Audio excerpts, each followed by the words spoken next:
This video is powered by the pros at Pascal Air Plumbing and Electric. Arkansas owned, Arkansas operated. GoPascal.com.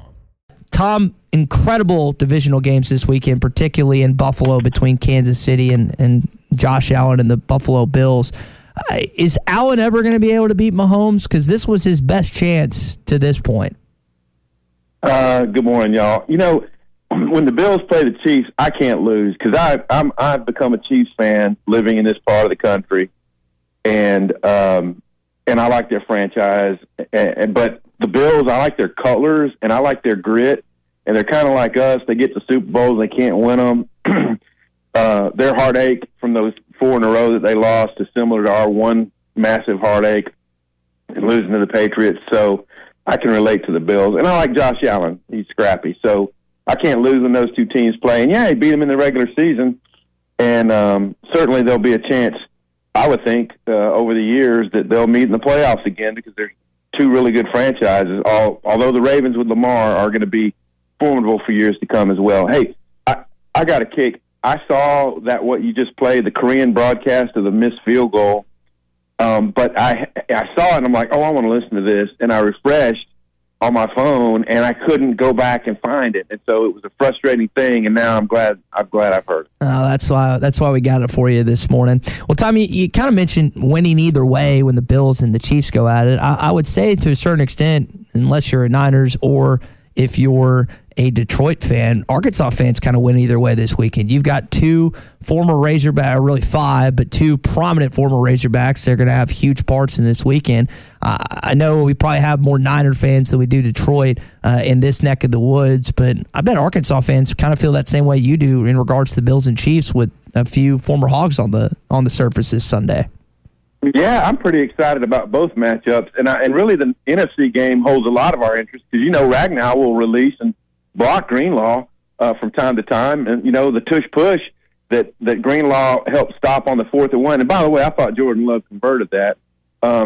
I think, you know, that's the kind of thing that will happen. And so happy for Dre Greenlaw, who's gone on to have a really good professional career. He's getting to play the sidekick role kind of to Fred Warner, but I read a lot of the post-game from the win the other night, and, you know, Greenlaw was talked about, like, they're asking Christian McCaffrey what they thought of Greenlaw's running style, and like McCaffrey imitated it up there at the podium, holding the ball away from himself. I don't know if y'all saw my story, but 2 picks by Greenlaw. He got 25 yards in returns on those 2 picks. You know how many yards he ran? 101 yards he ran trying to get those 2 picks back. So I don't know. I'm stoked. The Dan Skipper story is compelling to me. And then, of course, you still got you got Brandon Allen as a backup with the Niners, and you got Jerry Jacobs who's on the injured for the Lions. So really, Razorback fans should be very plugged into that game. Yeah, I think Sunday is one of it's a top 5 sports day for me in the annual calendar because generally both of those games deliver. It goes into the evening. I mean, it's a have buddies over, get together, watch football kind of day. So I think AFC NFC Championship game in some ways for me exceeds the Super Bowl because generally you're always going to get at least one of the two, and usually both of the games are very entertaining to the end. Totally agree with you, and I'll be completely plugged in. And also, it just doesn't come with the hype and all the pregame and all. I'm not real big for watching all the pregame shows. Even when the Falcons were in the Super Bowl, I didn't want to hear anything about behind the scenes. I just wanted to watch the kickoff. But yeah, on this one, I'll be, and you know all that Taylor Swift stuff. That's great for the league, man. But Jason Kelsey, if there's one person who could upstage Taylor a little bit, it's a shirtless Jason Kelsey doing his antics. How many people in this country would have jumped out of the window and slipped on that ice and bust their butts? But Jason Kelsey did not. And so I don't know. I'm a fan. Him and Travis are living their best lives, and we're all better off for it. Hey, we'll get to Wednesday night or tomorrow night's game against Ole Miss, but let's talk about College Game Day coming to Fayetteville. Arkansas is going to be showcased with its basketball program. I know you really think normally these kind of programs come when you're riding high and things are going great and you hadn't had it before. And Tommy, it seems like the timing's a little bit off for college basketball's premier show to come to Fayetteville. Yeah, unfortunately for the Razorbacks, if you take any random sample of a time period to showcase them in the last 4 years, you might have been on a particular upswing. And it just so happens this time they're going to be asking Eric Musselman what's going wrong. You know, what are the issues you're facing? Why can't you stop the ball defensively? Things like that.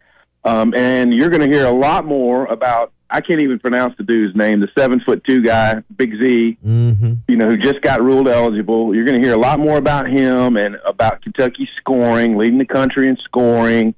And they are a good shooting team. They're the best shooting team in the SEC, the best three-point shooting team. They're really connected. And I'm just going to go on a long rant here, but Arkansas is not connected. I mean, to me, that was my biggest takeaway. Watching South Carolina, the way they moved the ball around offensively and ended up with open shots, and they made a lot of them. And Arkansas got some open shots, too, and missed them. They're not a good shooting team, and I think that has to do with just the unity, connectivity that you have. It's hard for them to work and get open shots. Their dribble drivers aren't being as effective as the teams they're playing, who are getting into the paint and breaking things down. So there's a lot to – I mean, here's the thing. The talent, there's a lot of talent in place, but it's not all just together. And so this is going to be, of all the, you know, reclamation projects within a season that Eric Musselman has pulled off, this looks like the toughest by far. Tom Murphy with us here on the McCarty Daniel Hotline, Whole Hog Sports, Arkansas Democrat-Gazette. Tom, you bring up a point that I know I've been hammering on and Muss has talked about.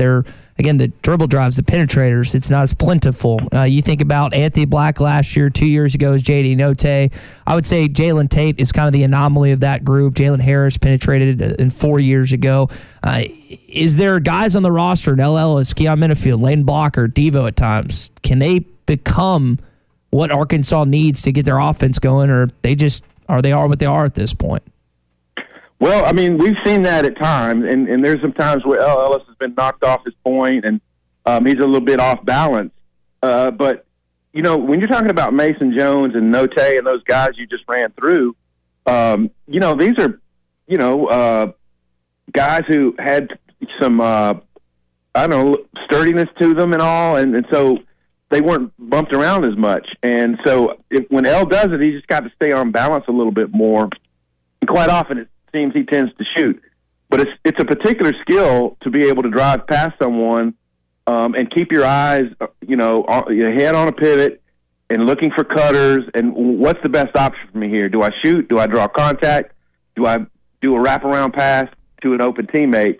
And so Battle and Ellis and Devo, that's not ever been a particularly strong suit. He can do it. He just hasn't done it as much as these other guys were listing. So that's got to be a part of, if they're going to turn it around, the dribble driving, breaking down defenses, and hitting open teammates has got to be more part of it. And when I watch their offense, quite often when there's a shot, it's, you know, there's some one-on-one action going on, and not often are people crashing the boards. And so when Chandler Lawson and Mekhi Mitchell are in there and Graham, they've got to go harder to the glass. Arkansas has got to be able to clean up its misses like the teams like A&M and South Carolina have done to them. Yeah, that's, again, one of the struggle areas this year. I think about a offensive rebound or two from Jeremiah Davenport, but they're not doing that. You're exactly right. Again, Tom Murphy with us. You mentioned Caleb Battle there. We saw him last week. Do we see him tomorrow night? It's been kind of hit and miss with Caleb. You guys ask me these questions about personnel every time I come on, and I never know the answer. I mean, I don't know if Eric Musselman knows the answer. It's who shows up in practice that day, who does the game plan on the court, and Battles have been, you know, recently the odd man out. And I think they like Blocker and Pinion, but they're not getting a whole lot of playing time. So it's just a mystery, and that's one of the things with this team is he's trying to figure out among this talented roster who can go out there and be consistent. And it's just amazing to me that a guy who can score with the capabilities that Battle has not been able to find his way on the court. It looks to me a defensive thing. And so the message is clear. If you come out, play defense, keep guys in front of you, you're going to get more playing time. Yeah. Last one before we go, Tom. Scale of 1 to 100, how frustrating is this season? I mean, for Eric Musselman? I mean, just him personally, because I mean, it just seems like each press conference is wrapped in frustration. And he says what he's thinking about. I mean, he's probably not saying everything he's thinking about, but like in my 5 years here, we haven't had this type of deal. You know, we haven't had to look for this or that. So you can tell he's frustrated. But he and his staff are the one that put this roster together, and you have to think about what will chemistry be like. What is this guy's lateral quickness? What we want. I know they went for more 3-point shooting this year. And some of these guys can shoot the three, but what you're giving up on the other side is turned into more of an issue. So, hey, look, he's been a master puzzle solver for 4 years here. This one looks to be the toughest. I think they're going to be better, and I think what we see from playing time is going to be the guys they identify in practice who care the most, who want to stay connected the most, because I don't know if there's selfishness. I don't know what's going on inside the locker room, but it's not connectivity. And so they've got to push for that to get the season turned around. Well, if he's a master puzzle solver, I think Nate Oates is hiding like 2 corner pieces in a sport coat somewhere. And that's why that's why it can't be solved. Nate Oates has the corner pieces somehow. Ouch, man. Well, I tell you, this much I do like about Nate. He goes in post game and he says, you know, like we got out tough at Tennessee. They showed us what it means to be tough. And he said last year we lost at Tennessee big, and it helped turn our season around, and so he's open for the same thing. BetOnline is your #1 source for all your betting needs. Get the latest odds, lines, and matchup reports for baseball, boxing, golf, and more. BetOnline continues to be the fastest and easiest way to place your wagers, including live betting and your favorite casino and card games available to play right from your phone. Head to the website or use your mobile device to sign up today and get in on the action. Remember to use our promo code BELIEVE, that's BLEAV, for your 50% welcome bonus on your first deposit. Bet online, where the game starts.